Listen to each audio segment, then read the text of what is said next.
Se apropie Crăciunul și cred că vă dați seama ce se întâmplă la Zârnești. Suntem foarte aglomerați pregătindu-ne de Festivalul de Crăciun. Pe lângă luminițe, mâncare bună și ceva cald de băut, vă așteptăm cu mare drag din nou să petrecem acest timp special, cu totul și cu totul special, împreună pentru a ne bucura de nașterea Domnului Isus.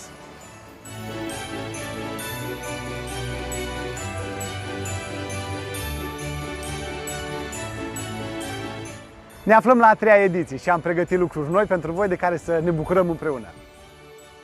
Vă așteptăm să veniți aici să petrecem acest timp special împreună cu familia, cu prietenii, într-o atmosferă de căldură și bucurie. Ce veți putea vedea în anul acesta? Ei bine, vreau să rămână totuși o surpriză.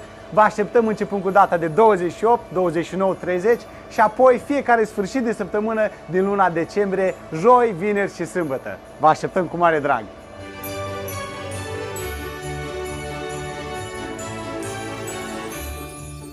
Indiferent de vremea de afară, la Zârnești veți găsi și zăpadă. O sărbătoare deosebită, ni s-a născut un mântuitor, spune Scriptura, și asta este motivul sărbătorii și festivalului de la Zârnești.